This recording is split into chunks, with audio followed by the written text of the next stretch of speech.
All of a sudden, I'm talking to this group, boom, I get hit on the back of my head. And I didn't think someone hit me, so I didn't really do anything. Then boom, I got hit again. Then my natural reaction was just to turn around and just bah, bah, bah, bah, bah, start swinging. Blessed love, everybody. Welcome back to my channel. My name is Akeem Pierre. I've been gone for a little bit, but we're back. I just watched the Gillette razor commercial. Let me say, I've been growing my beard out for a few months because I knew they was going to be on some garbage. I knew it. What y'all talking about, Gillette? Nah, I'm just joking. I want to talk about this Gillette commercial and why I feel like it's so important. Before I get started, I just want to say, if you're talking about boycotting Gillette, if you're saying like, oh, I'm not going to use your razors, you should have been left those Gillette razors alone. You should not be using those razors. If you want to shave, use one of these straight razors where all you get is one blade. I bought this for like 20 bucks on Amazon and 100 of these for like 20 bucks. So $40 and you get a shave for a year. So let me just put that. All this boycott talk, boycott them. Switch up. Upgrade your shaving regimen. But with the commercial that I saw, there was a lot of backlash and talking about toxic masculinity. And why I feel this is so important of a topic to touch on is because, one, we gotta recognize that there is a message ingrained in this commercial which we can look at and we can learn from and we can utilize. And that is that these boys that we're raising right now are eventually going to become the men. And currently we are living in an age where toxic masculinity is taking over. So what do we gotta do to get these boys, when they raise, to be the divine masculine, to be the best version of the man that they can be?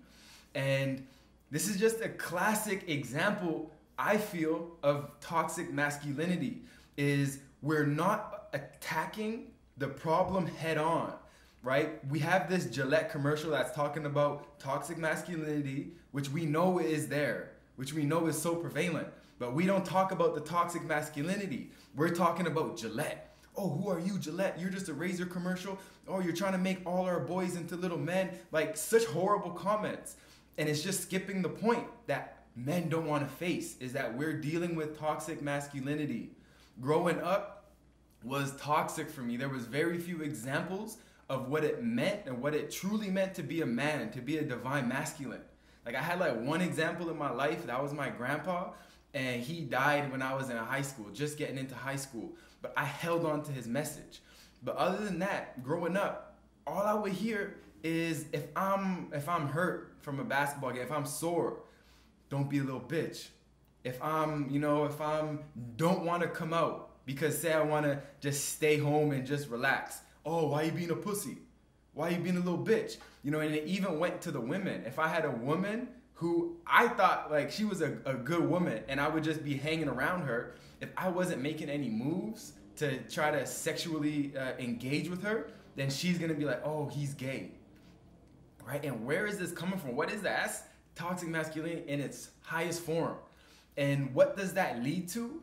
That leads to me being here, 28 years old, in my first real relationship, and I do not know how to be a man. I do not know how to be that masculine, that king for my woman, and not only for my woman, but for my future, for my children, for my past, right? So right now, way I feel is that I'm in this stage where I'm changing the narrative from generations upon generations behind me, and we're changing generations in front of us. So we're taking on this huge thing where we're changing generations behind and in front of us. And we're going through a lot of resistance. At least for me, I'm going through a lot of resistance, learning how to become this man. And I give thanks these days that there are more examples coming forward with this just divine masculine. One example that I've had in my life that I give thanks for is Priest Kailash. He showed me what it's like to be a man. And he showed me what it's like to have a family and how to care for a woman and how to nurture your woman. So for example, not necessarily relating to Priest Kailash, but just an example of what I've had to learn is that when my woman say she comes home and she may be mad at me, she may be stressed from something that's going on, and when I try to make her feel good, she's not really receiving what I have to say to her. She's not really taking that in. She's meeting what I have to say with what I'm trying to make her feel better with resistance, right? And a lot of the times with my upbringing, how I would respond to that is be like, okay, forget it, forget you. If you're not gonna listen to me, then we can't do anything here. I'm done. Like, we can't do anything, right? But, you know, being that masculine, being that man in this situation, I look at the situation at hand and I realize that my Empress, she's been going through things her whole life.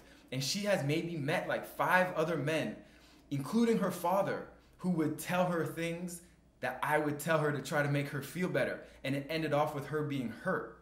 So for me to have this consciously in my awareness, I could be that king. The king just sits back and takes care of the kingdom. And he doesn't take the things personally. And that's the king. So I can be that king in the situation and recognize what's going on, not take it personally, and then I can come forth with even the better version of myself, but even with a better response and nurturing and loving her to the point where she gets to see that this is authentic, this is genuine. And this is something that I had to learn.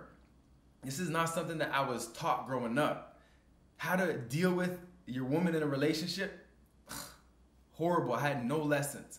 But now we are getting the firsthand experience and we are writing our own blueprint for how to make this happen.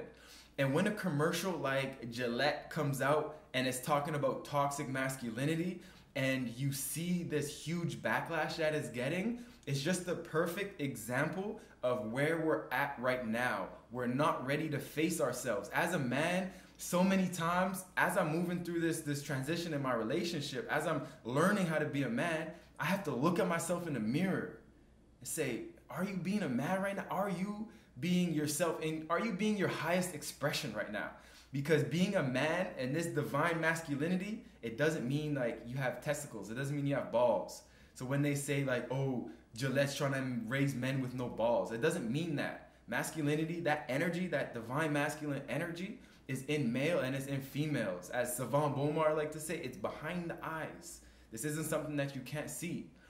But I had to confront that energy of myself in the mirror and ask myself, is this my highest self? Am I bringing forth the best version of myself?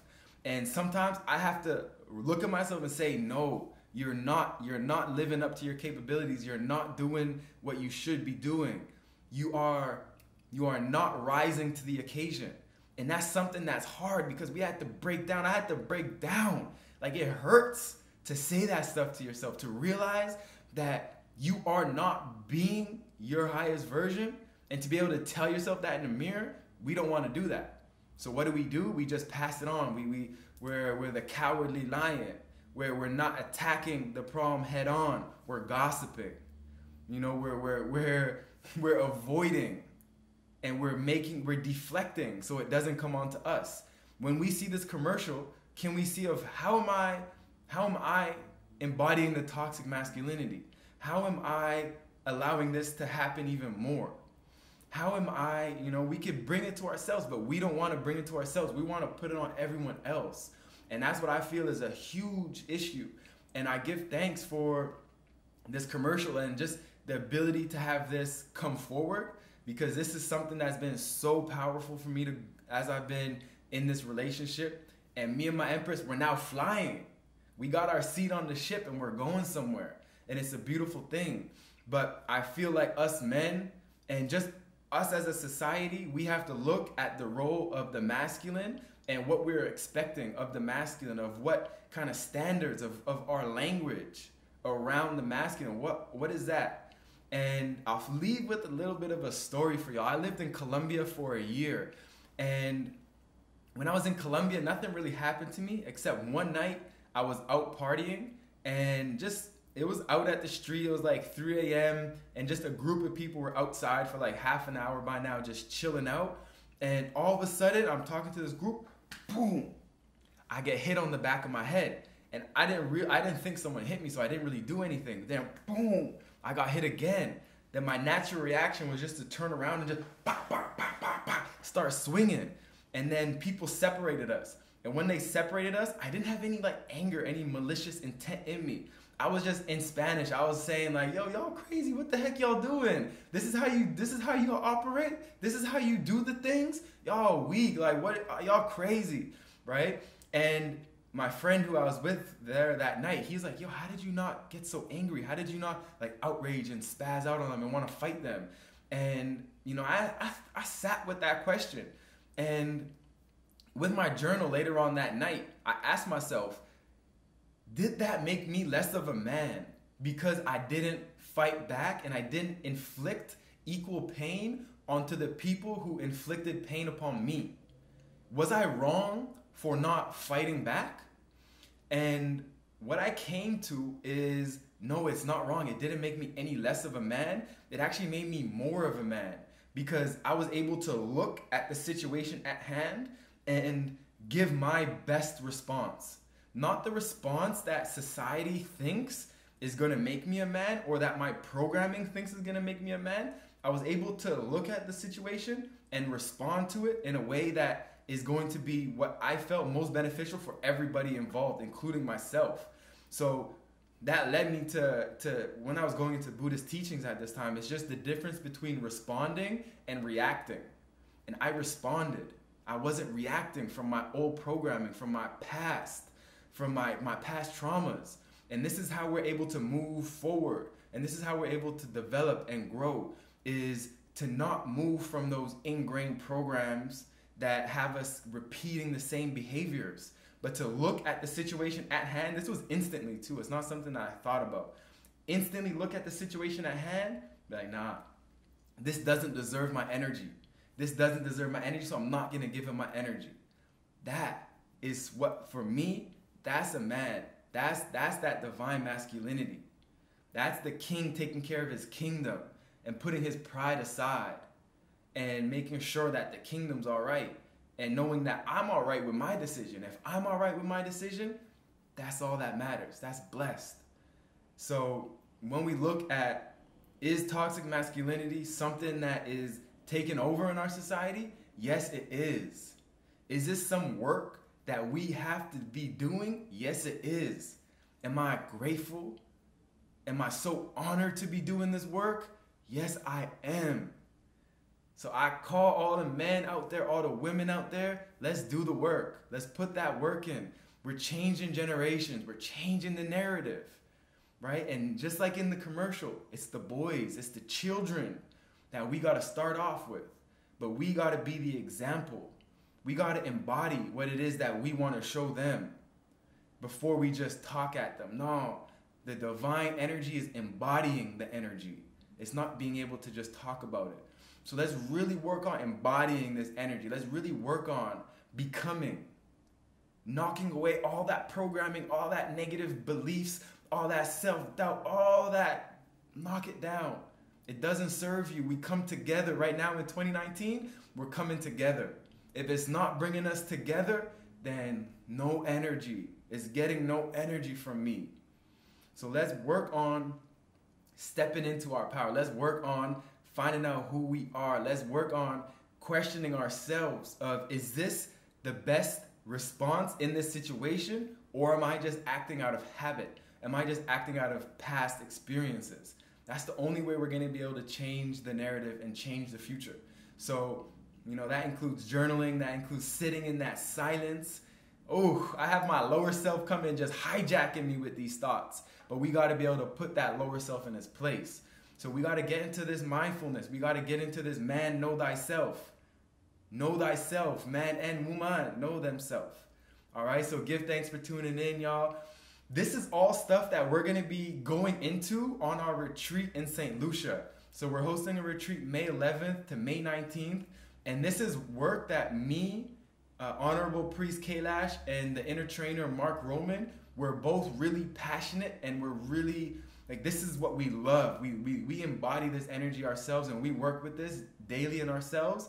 And Priest Kailash is kind of like the example for us.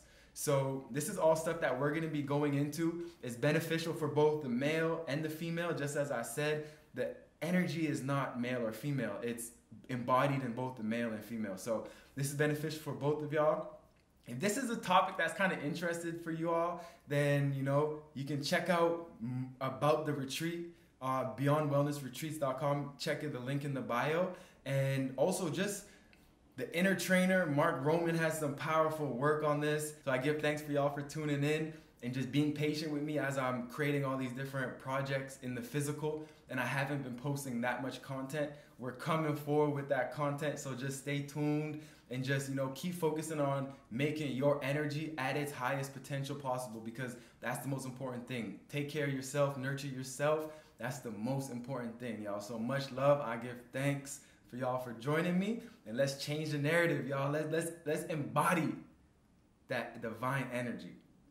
Love.